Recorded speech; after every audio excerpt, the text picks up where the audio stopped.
Ciao amici, come state? Spero benissimo. Oggi torniamo a parlare di OBD 2 e nello specifico andremo a vedere questo OBD della Launch modello CRP 123 in versione 2.0 Plus. Ovviamente ringrazio questa azienda che mi ha mandato in prova il suo prodotto. Come al solito nella descrizione del video trovate tutti i link necessari per andarvi a vedere le specifiche complete del prodotto, per chi vuole acquistarlo, eventuali codici sconto, eccetera eccetera eccetera. Vi ricordo anche che io non sono né un tecnico né un professionista, non mi sono mai definito tale. È chiaro sto fatto! Nei miei video vedrete esclusivamente l'utilizzo e la funzionalità dell'accessorio, quindi non vi faccio vedere cose particolari o cose tecniche, cosa che andremo a vedere sicuramente nel video, se questo scanner OBD2 della Launch riesce a leggere eventuali errori, ma soprattutto se riesce a resettarli, cosa che sono riuscito a fare solo ed esclusivamente con l'OBD2 della Topdon, il Top Scan, dove qua sopra vi lascio il link del video. Prima di violentare la mia Nissan Qashqai, vediamo brevemente il contenuto della confezione e le caratteristiche di questo OBD2 della Launch. Andiamo?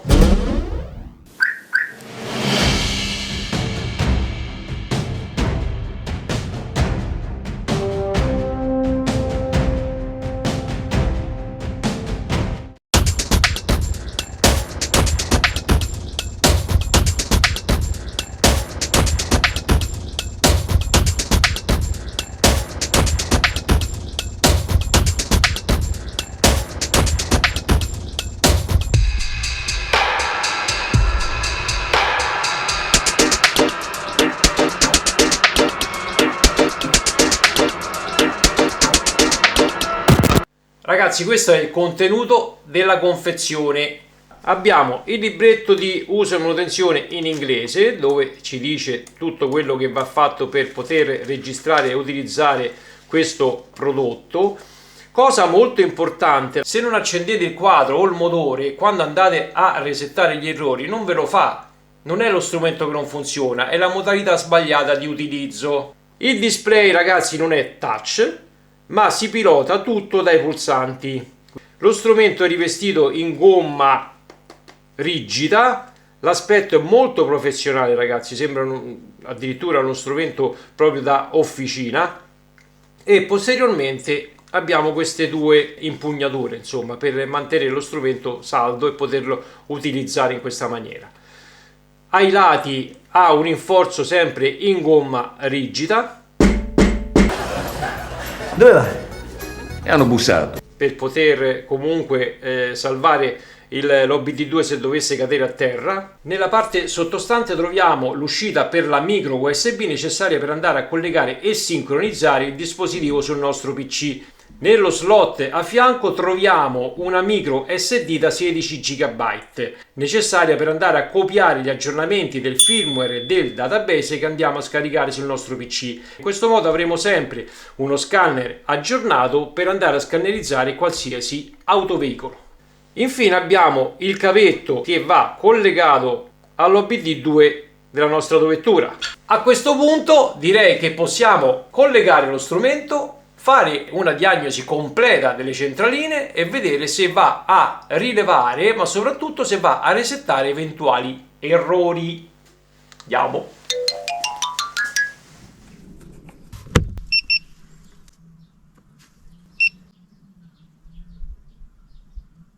Eccoci qua.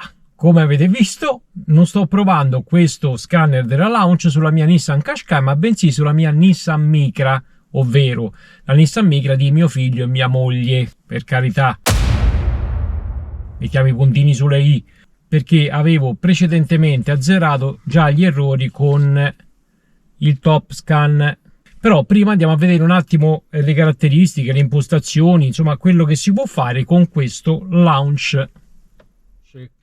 Impostazioni, icona definita, entriamo con ok e qui c'è lingua, unità di misura, cicalino e modalità di registrazione. Ci muoviamo sempre con le freccette e confermiamo con ok. Andiamo a vedere le lingue disponibili: italiano, portoghese, polacco, cinese, inglese, francese. Queste sono tutte le lingue disponibili per questo scanner. usciamo con ESC. Per quanto riguarda invece l'aiuto, possiamo andare su questo menu, entrare con OK, scendiamo database dei codici guasto e da qui possiamo inserire qualsiasi codice guasto per andare a modificare le lettere e i numeri sempre con le freccette. In questo caso lasciamo P, vedevo, altrimenti si mette U e via di seguito. Quindi mettiamo P, ci spostiamo la freccetta e poi andiamo a inserire il numero P20, 22, 63.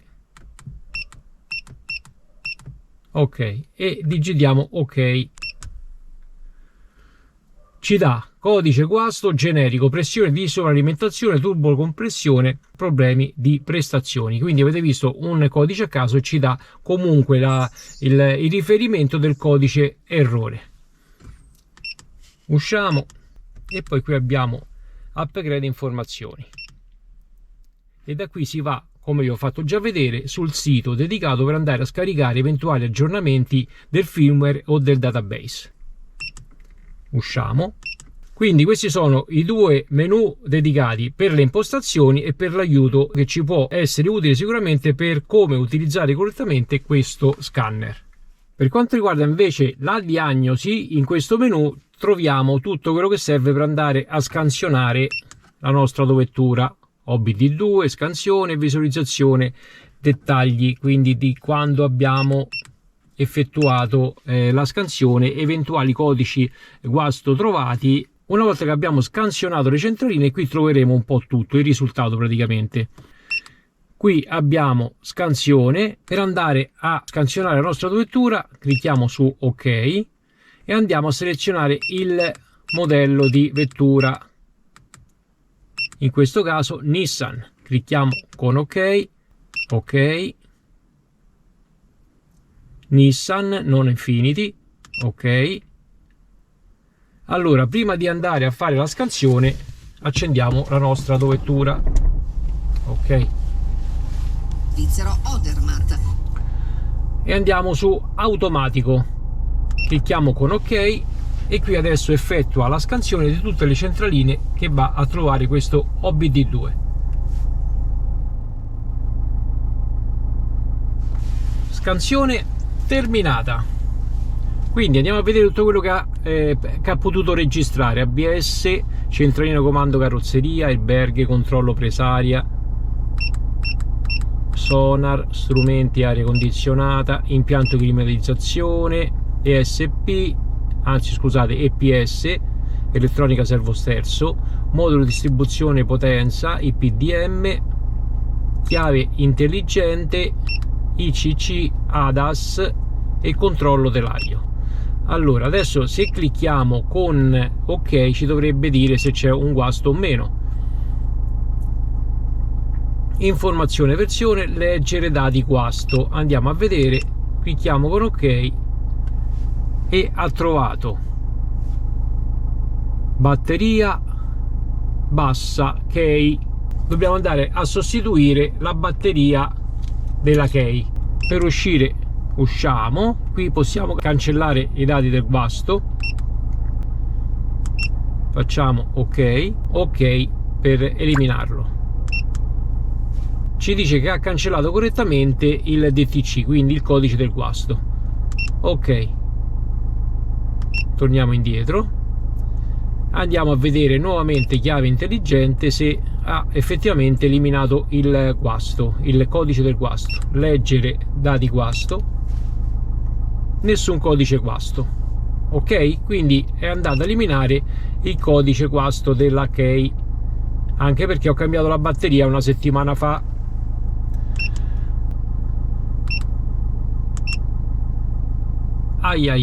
Abbiamo un altro codice guasto: alimentazione, faro alto sinistro, stato DTC, codice guasto memorizzato. Allora, uno di due, il 2 dice sempre, questo è il codice guasto ragazzi, B20D0, sempre faro basso sinistro, quindi l'ha diciamo selezionato, memorizzato per ben 2 volte. Quindi andiamo a vedere se riusciamo a eliminare anche questo. Torniamo indietro con ESC e facciamo cancella dati guasto. Vuoi cancellare? Ok, si va a eliminare. Cancellato codice guasto con successo. Ok, andiamo di nuovo a leggere se è stato cancellato. Nessun codice guasto. Ok, quindi avete visto che dalla scansione sono emersi 2 codici guasto, 2 errori nella centralina, e sono stati eliminati con successo. Fino a questo punto promosso a pieni voti. Allora ragazzi, andiamo a vedere adesso l'ultimo menu che è rimasto, questo qui, OBD2. Vediamo quello che ci dice. Clicchiamo con ok per entrare e va a elaborare l'ingresso al sistema delle centraline. I DTC della centralina sono 0 in quanto sono stati eliminati, quindi non c'è nessun errore. Ci dà il resoconto della scansione che ha fatto. Con ok entriamo all'interno di altri sottomenu: controllo sistema carburante, monitoraggio climatizzatore. Ok, ci dà questa serie di parametri. Controllo filtro PM. Ok, ciclo guida, e ci dà anche questa serie di monitoraggio. Poi andiamo su parametri, vedi tutti i parametri e ci dà praticamente tutto quello che va a elaborare questo scanner, che va a trovare valore carico calcolato 22%, temperatura liquido e raffreddamento motore 64 gradi, pressione di aspirazione, numero di giri motore, vedete sta a 800, ovviamente se aumento va a 1009, velocità del veicolo. E possiamo anche selezionare manualmente i parametri o vedere i grafici dei parametri. Gli diciamo tutti i parametri di pagine, ok, e ci va a elaborare il grafico di tutto quello che va a leggere. Vedete, ci dà una serie di valori in tempo reale. Usciamo, monitoraggio di bordo, andiamo a vedere monitoraggio EGR, sistema carburante B1, anche qui ci dà questi valori, quindi mi sembra abbastanza completo come monitoraggio della vettura. E da qui si esce. Questo è quanto. Allora, abbiamo visto il funzionamento e l'utilizzo di questo OBD2 della Launch. Siete curiosi di sapere se collegando questo top scan alla presa OBD2 va a rilevare altri errori? Lo vediamo subito. Colleghiamo il nostro top scan.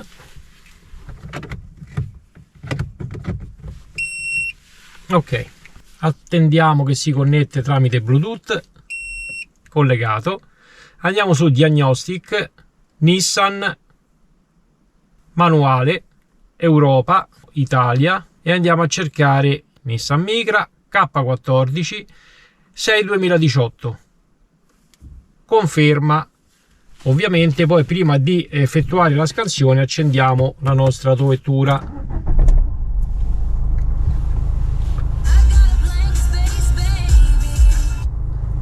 E andiamo su Autoscan. Facciamo scansiona e attendiamo che va a scansionare tutte le centraline. Vediamo quello che trova. Scansione ultimata. Praticamente ha trovato altri 2 errori. Entriamo e vediamo di cosa si tratta. Leggi DTC, cancella DTC, vediamo se lo elimina. Allora, condizioni: accensione attiva, motore spento, quindi dobbiamo spengere il motore e lasciare il quadro acceso. Vuoi eliminare il codice errore? Facciamo sì. I DTC sono stati eliminati. Vediamo ok, ok, torniamo indietro e ci dà praticamente nessun DTC, vedete, è stato eliminato. E poi abbiamo quest'altro, laser e radar. leggi DTC, il codice errore è C1A17 centralina interna electronic errore. Andiamo a vedere se elimina anche questo. I DTC sono stati eliminati, nessun codice di problema. Torniamo indietro,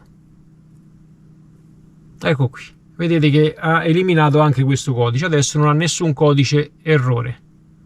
Bene amici, siamo giunti al termine di questa recensione. Abbiamo visto questi OBD2 in azione. Il primo, questo launcher che abbiamo recensito oggi, basta collegare il cavetto alla presa OBD2 alla vettura e si fa tutto da qui. Va a rilevare errori e resetta gli errori. Abbiamo visto che va a monitorare molte caratteristiche della nostra autovettura, è realizzato sicuramente in maniera molto professionale.